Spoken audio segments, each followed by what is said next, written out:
Hello again, my name's John. I'm a retired cook from the northeast of England in the UK, and welcome to my latest video recipe. Before I get on, I'd also like to give a big thank you to all my loyal subscribers, viewers and supporters who have stuck with the channel over the past couple of years. I hope you all have a great Christmas and a brighter and better New Year. Thank you. And in this last video before Christmas, I'll be making this outstanding chicken curry pie. Simple, quick and delicious. You can view the ingredients list and full written method for this recipe on the recipe page on the channel's website. I'll leave a link in the description under the video, or you can click on the eye icon top right of the screen to take you directly to the recipe page. And I'll be doing the Patreon and PayPal shout out a little later in the video. And with that out of the way, let's get on with today's recipe. Right, I'll start the recipe by making the pastry. Now I'll be using my food processor to make my pastry.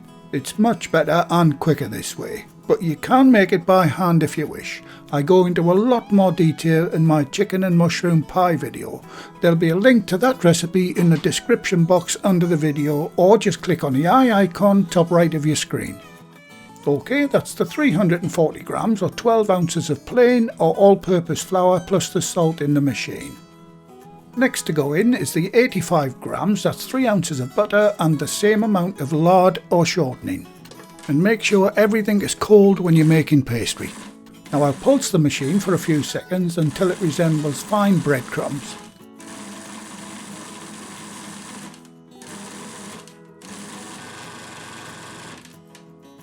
Right, because I've had a few comments about some people experiencing cracking in the pastry, I'm replacing some of the water with one large well-beaten egg. That should solve that problem. Okay, set your machine away and slowly add the 60 ml of water. Once the pastry starts riding around the machine, it's done. And I'm showing this in real time, so you can see it doesn't take that long at all, about 15 seconds.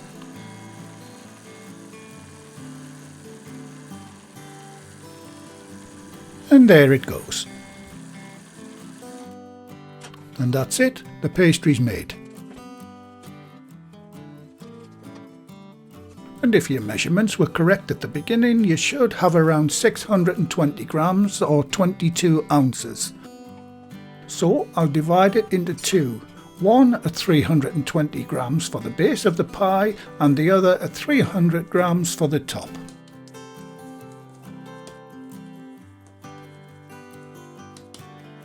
Okay, I'll get that wrapped in cling film, or you can use plastic food bags and get it into the fridge for at least 30 minutes before using it. You can make this well in advance though.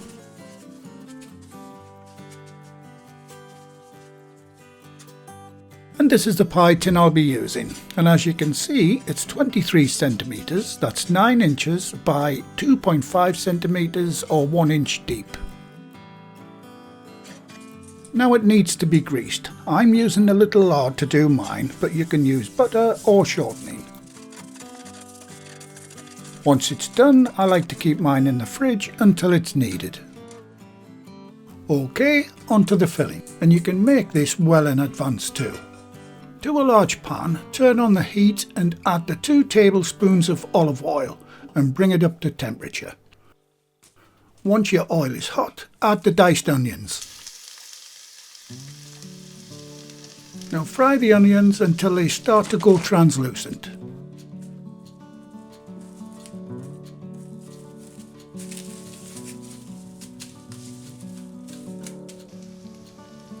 Once your onions reach that point, you can add your chopped garlic.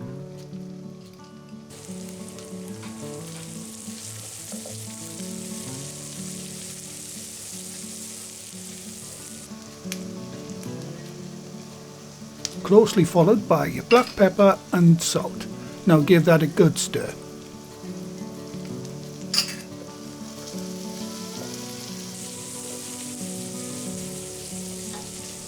Once they're all mixed together, you can add your diced chicken. And as you can see, I've diced the chicken into smallish pieces. Now mix all that together. Once the chicken's mixed with the onions, you can add your spices. In this little bowl I have hot chili powder, turmeric and garam masala. Or you can just add the total amount in ordinary curry powder if you wish. But I like to make my own up with these 3 simple spices. Right, now you can turn up the heat a bit and start cooking the chicken until it starts to release its juices. This should take around 4 minutes, but you need to keep stirring. Once it gets to this point, as you can see in the pan, it's time to add your water and cream mixture and bring that to a boil. At this point I like to add a small bunch of chopped coriander, but that's optional. Now bring that to a simmer. And once it starts simmering, it's time to add the thickening agent. You can use homemade roux if you know how to do it, but I like to use corn flour. You may know that as cornstarch, dissolved in cold water. Right, I'll pour that in and give it a good mix until it's completely thickened as shown. Right, turn off the heat and allow it to completely cool before it goes into the pie. A little tip we used to use in our work kitchens is if you want to cool something really quickly, float the pan in a sink of cold water, and that should bring the temperature down in about 30 minutes. Time to start rolling the pastry. First thing to do is dust the bench and the pin with flour.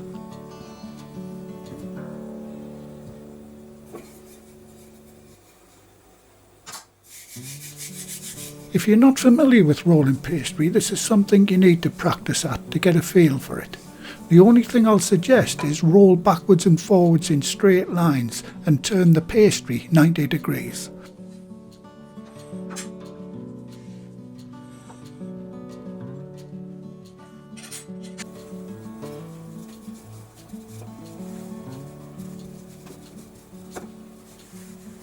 Once the pastry becomes too big to turn, then turn the pin 90 degrees. That should keep the pastry reasonably round.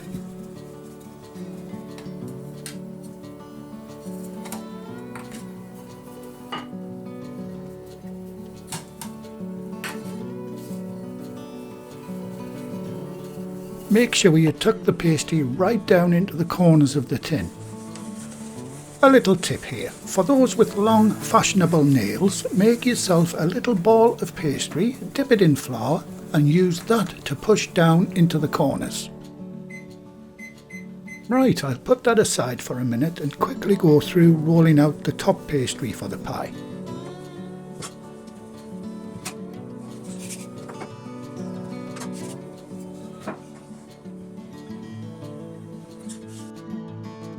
Okay, that's the top ready to go. Time to make up the egg wash.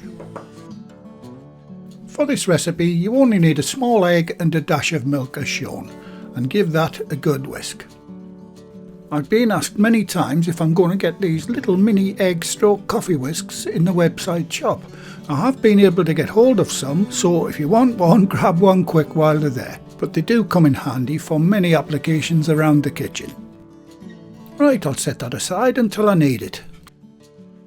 Before going any further, preheat your oven to 170 Celsius, that's 340 Fahrenheit or gas mark 3.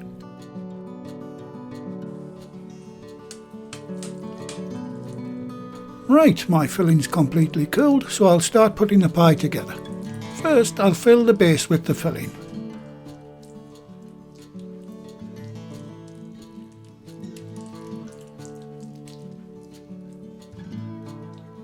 Try to dome the mixture so the middle is slightly higher than the edges.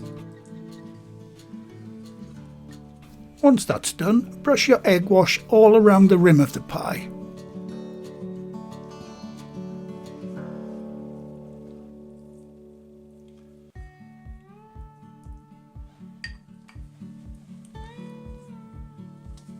Now unroll the top pastry over the top of the pie.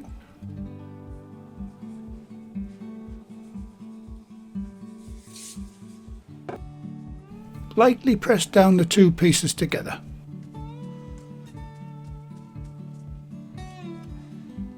Now using your forefingers and thumbs like this, crimp all around the edges of the pie.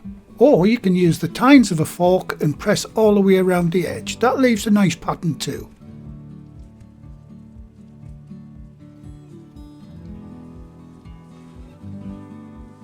Once that's done, you can cut off the excess pastry. But don't waste it. You can wrap this and keep the excess pastry in your freezer. It'll always go towards the base of your next pie. Right, give the whole top surface of the pie a good coat of the egg wash.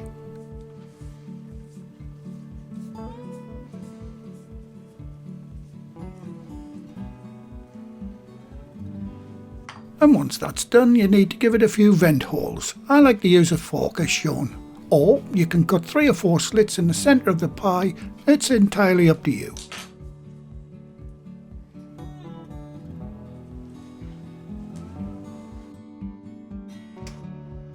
OK, get it into the preheated oven and set your timer for 35 minutes.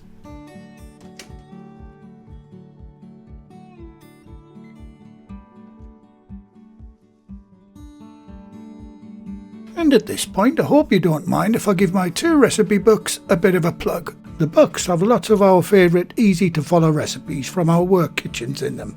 Both books are available in the website shop, along with lots of other equipment I use in the videos. And by popular demand, the skeleton style oven gloves are now available too. Just click on the eye icon top right of your screen and that'll take you directly to the website shop.